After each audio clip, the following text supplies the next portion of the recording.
Teka, teka. Panoorin mo tong video na to kung ayaw mong mangyari din to sa'yo.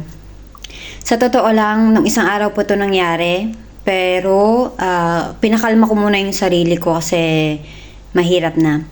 So, kahit ngayon medyo kinakabahan ako na medyo mixed emotion, no? Yun. Totoo nga pala na hanggat hindi nangyayari sa'yo, hindi mo ma-explain, no? Hindi mo alam na ganun pala. Ganun pala. So, ikikwento ko sa inyo yung nangyari. Last Saturday, anong date ba nun?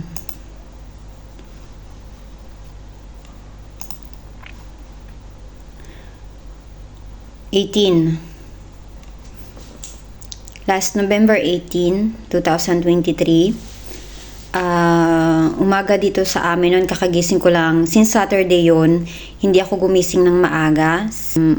Naka-receive ako ng message sa aking mother. Sabi niya sa akin, bakit hindi ka nagme-message? Sabi ko, kakagising ko lang. Nag-message naman ako kagabi, sabi ko sa kanya. Tapos sabi niya sa akin, mag-picture ka nga, nasaan ka ba? Sabi ko, nasa bahay, kakagising ko lang, medyo madilim ba dito? Kasi sa kwarto namin, naka-close lahat ng kasi nga malamig na, diba? So, madilim siya sa umaga. Sabi ko, selfie agad, kakagising ko lang, diba? Kakagising ko lang, wala pa, hindi pa gising yung diwa ko, no? Sabi niya, sige na, mag-selfie ka, nasaan ka ba? Selfie ka, nasaan ka ba? Sabi ko, nandito nga ako sa bahay, kakagising ko lang. Tapos nakulitan ako, so yun, nag-selfie na ako. Tapos sabi niya, ikaw ba talaga yan, nak? Sabi niya. Sabi ko, yes, ako to, mother. Kakagising ko lang. No? Ang nasa isip ko ay nanaginip siya. Nanaginip na may nangyaring something, no? Kasi hindi naman ganun yung mother ko na magsasabi siya sa akin, kagising ko lang, mag-selfie ka. Hindi naman, no? So sabi niya sa akin, nak, naloko ako. Yun yung sabi niya sa akin.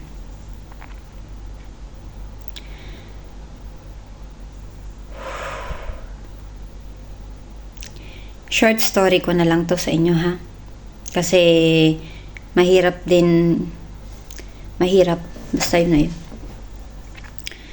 So, may tumawag daw sa kanya ng Saturday morning sa Pilipinas. Mga 8-9 a.m. yata yung sa Pilipinas. So, ang oras namin dito sa ibang bansa, sa Italy, ay madaling araw. So, yun. May tumawag nga sa kanya ng umaga, kanyang landline, na ang sabi ay, yung tawag na daw na yun ay galing sa Philippine Consulate dito sa Milan. Dito sa Italy. So, yun, tinanong nila, ikaw po ba si ganito, ganyan. So, confirm naman niya, syempre. Confirm niya. So, ang sabi ng mga tao na to, na may nangyari daw masama sa anak niya, which is ako. May nangyari daw masama sa akin. Kasi, nag-away daw kaming dalawang mag-asawa, dahil daw sa selos. No? Nag-away kami, nagkasakitan kami. Yung asawa ko daw ako ng upuan na may pako na sumapul daw sa may malapit sa puso. Tapos ako daw, nakahawak daw ako ng gunting daw yung asawa ko at yung asawa ko. Grabe yung kwento nila. Grabe. Isipin nyo yung mga magulang nyo na makarinig ng ganyan. 'Di ba? Makarinig ng ganyan, yung anak mo nasa malayo. Bakit nagkaganon? 'Di ba? Syempre yung mother ko nataranta. Hindi na maintindihan yung sinasabi ng tao na to. Kasi ang nasa isip niya lang, yung anak ko kailangan ako. Yung anak ko, anong itsura ng anak ko? Anong nangyayari sa anak ko? After noon, may tumawag na naman na ate daw siya. Ako daw ay nakatakas. Tumakas daw ako, pero bago daw ako tumakas, pumunta daw ako ng Philippine Consulate nag-iwan daw ako doon ng pera, parang 45 something K. May iniwan daw ako doong pera. At ako daw ay tumakas papuntang Cebu sa Pilipinas para doon daw ako opera. Kasama ko daw yung ate na to. Sabi nung ate na to sa mother ko, kailangan daw ng pera para pambili daw ng gamot, maoperahan daw ako kasi baka daw magka-infection. So since wala namang trabaho yung mother ko, wala naman siyang pensyon, yung pera niya, budget niya lang yun, pangkain at saka pambili ng gamot. Pambili ng gamot! So unang pinadala yun ng mother ko, yung budget niya at saka pambili ng gamot. Tapos tumawag ulit. Tawag sila ng tawag habang nasa biyahe yung mother ko. Kasi kailangan niya nga magpadala since nasa province siya. Nasa biyahe siya, tawag sila ng tawag. Hindi nila binigyan ng time na makapag-isip yung mother ko na tama ba yung sinasabi nila? Ba't ganito? Ba't ganyan? Diba? Parang kumbaga hindi na siya naghinala kasi alam mo pag nataranta ka, anak mo yun eh. Pag nataranta ka, hindi mo na maisip yung nangyayari. Ang iniisip mo na lang, kailangan ka ng anak mo, kailangan ng ganito, kailangan ng ganyan. Kumbaga, wala kang maitulong. Kung wala kang maitulong, ang maitulong mo lang magbigay ka ng pera para maoperahan yung anak mo. Na-imagine nyo ba, kayong mga magulang? Marinig nyo yung ganyang kwento? Tumawag na naman sila ng tumawag. Tapos, ang sabi ay hindi daw sapat yung binigay ng mother ko, yung kanyang budget sa pagkain at pambili ng gamot. Hindi daw sapat yun. Kasi kailangan nga daw akong operahan at baka daw ma-infection ang aking heart. So, yung mother ko, napautang sa aking tito. Napautang siya kasi wala alam mo naman, pagka kailangan mo, anak mo yan 'di ba? Lahat gagawin mo. Baka nga, 'di ba? Lahat gagawin mo. Tapos ang sabi pa nila, hindi daw pwedeng sabihin ng nanay ko yung nangyari kasi nga kasi nga tumakas ako, baka daw ako ay matrace. 'Di ba? Baka daw ako ayan, dumating na si Dudong. Naririnig ko na yung pinto. Nandito na siya mga inday. Buhay siya. Buhay kami at wala akong sakit. Yan. Andiyan na si Dudong. Hindi ko na pahabain. Basta 2 times nagpadala yung nanay ko kasi nga akala ay kailangan kong operahan. Kailangan nila akong operahan at kailangan ng pera. So yung mother ko nagpadala sa GCash. Hanggang ngayon hindi pa rin siya, kumbaga hindi pa rin siya nakalma si Dudong. Hindi pa rin siya nakalma. Kumbaga parang hindi niya pa rin malubos maisip na nangyari yun sa kanya na hindi naman pala totoo yung mga kwento nila. Kasi parang ang sakit nun, 'di ba? Ang sakit nun yung kwento nila. So, yun. Ginawa ko tong video na to para for awareness, no? For awareness para wala nang maloko. Sana wala nang maloko. Sana wala nang maniwala sa mga ganitong kwento kasi sa totoo lang, ang gusto nila yung kahinaan mo. Yun ang gusto nila, yung kahinaan mo. Pinag-aaralan nila yan kasi kilala nila kami. Kilala niya kung nasaan ako. So kung ikaw nanonood ka, ikaw yung scammer, ikaw yung nanloko sa aking nanay, Diyos na yung bahala sa'yo. Kumalma na ako Diyos na yung bahala sa'yo. Pumunta na ng NBI yung mother ko. Nag-report na siya sa police. Yung pera na yun sa tingin ko hindi na babalik. Hindi na babalik yun. Sana lang talaga wala nang maloko. Kasi ang hirap. Mahirap. Yung, kumbaga, mapapautang ka nang wala sa oras. Set aside na natin yung pera. Ang problema dun, yung trauma, no, ng tao na sinabihan mo ng ganitong kwento, no? Grabe. May mga kaluluwa pa ba kayo? Anong silbi nyo sa mundo? Dalawa silang lalaki. At sa tingin ko, hindi sila matatanda. Hindi sila matatanda. Anong silbi nyo sa mundo? Mga lalaki kayo. Ang lalaki ng mga katawan nyo. Bakit hindi kayo magtrabaho? Gusto nyo yung mga easy money. Anong silbi nyo? Ang gusto ko lang din palang sabihin ay nagpakabit ng wifi yung mother ko nung lumipat siya sa Bicol. Sa PLDT, dun sa Bicol.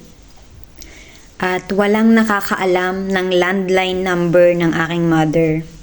So kayo nang bahala ang humusga. Kayo nang bahala ang humusga. Kasi walang nakakaalam ng landline number ng aking mother. Kasi bago lang yun eh. Diyos na lang yung bahala sa inyo. Hindi man ngayon. Dalawa lang naman yung pupuntahan nyo eh. Kung hindi kulungan sa impyerno. Kaya i-enjoy nyo yung mga nakukuha nyong pera. Sana lang talaga yung sa mga masasamang tao na to, no?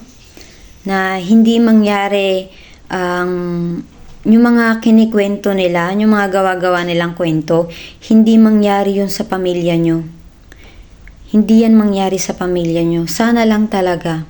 Kasi baka pag kailangan mo talaga ng pera, yung kailangan mo na, baka wala ka nang makuha. Mag-ingat kayo sa mga pag-click-click nyo. Mag-ingat kayo sa mga nakakasalamuha nyo. Huwag kayong magtitiwala kahit kanino. Minsan nga kahit ka mag-anak mo, hindi mo pa pwedeng pagkatiwalaan eh. Minsan kahit kaharap mo na, tumatawa ka pa, tinatawanan mo pa, pero hindi mo pwedeng pagkatiwalaan. Huwag kayong magtitiwala kahit na kanino. Kahit na kanino, kahit anong kwento pa yan, huwag kayong magtitiwala. Mahirap talaga magtiwala. Napaka pangit ng society, ang pangit ng mundo na to. Kasi may mga taong katulad nyo. Na hindi kayo lumaban ng patas, na hindi kayo magtrabaho ng ayos. Nakakatulog pa ba kayo? Alam nyo, sa totoo lang, kahit naman na kahit anong sabihin mo sa mga taong to, hindi talaga nila marirealize na mali yung ginagawa nila. Kasi yun na eh. Yun eh. Yung utak nila nasa, diba? Kahit na pagsabihan mo, wala, tatawanan ka lang nila. Ganyan talaga eh. Alam mo yung nakakahiya. Nakakahiya kayo sa mundong to. At hindi lang yun. Nakakahiya kayo para sa pamilya nyo. Kasi yung pinapakain nyo sa pamilya nyo, galing yun sa panloloko. Diba? So yung pinapakain mo sa anak mo, pinapakain mo sa asawa mo, yung binibigay mo sa anak mo. Diba? Galing yun sa panloloko mo. So sana lang, yung mga kwento mo, yung mga gawa-gawa nyong kwento, ay hindi mangyari sa'yo o sa pamilya mo. Alam nyo, nakakaawa yung mga taong ganito, lalo na yung mga lalaking nanloloko, na ang tinatarget talaga nila yung mga matatanda na, mga babae, kahit naman lalaki na matanda na, yung mga tinatarget nila yung mga mahihina. Alam nyo yun, no? Nakakaawa sila kasi ang laki nila, lalaki sila, pero yung utak nila ganito lang. O ganito lang. O ganito. O wala talaga. So, nakakaawa kayo, nakakahiya kayo, lalo na sa pamilya nyo. So, ayoko nang pahabain pa kasi sa totoo lang,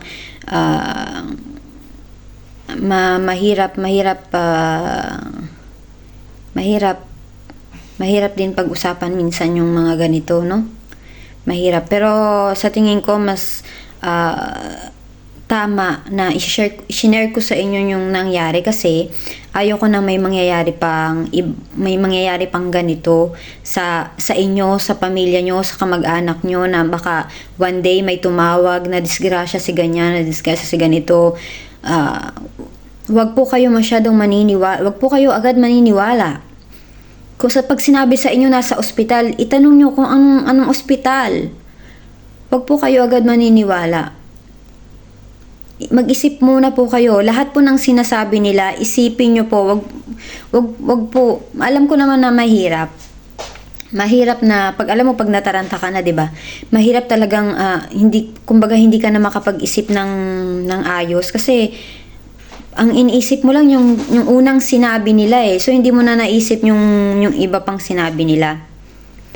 No, kaya ginawa ko tong video na to para wala nang maloko. No? Pag ganyan, tatanungin nyo, anong ospital yan? Anong pangalan ng ospital? 'Di ba? Pag sinabi sa inyo, tawagan nyo yung ospital. Itanong nyo yung ospital kung nandiyan ba talaga yung kamag-anak nyo, kung nandoon ba, ganyan, 'di ba? Tapos ang sabi, yung mother ko daw hindi daw pwedeng magkwento kahit na kanino.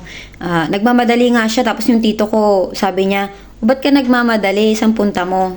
Tapos yun, syempre sabi ng mother ko, hindi ako pwedeng magsalita, saka na lang. Ganon. Nagmamadali ako, parang ganon. So hindi siya pwedeng magkwento kahit na kanino kasi nga, kumbaga tumakas ako eh. 'Di ba? Tapos ang masakit pa nun para sa magulang, no?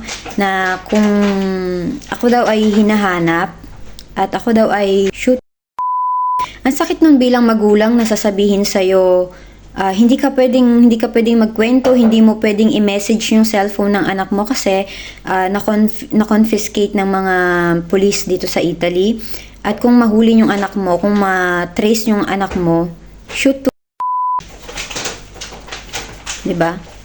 Ang pangit ng kwento nila. Alam mo, sa totoo lang, sana hindi mangyari yan sa'yo at hindi mangyari yan sa pamilya mo. Kasi nakakaawa yung pamilya mo. Hindi ikaw.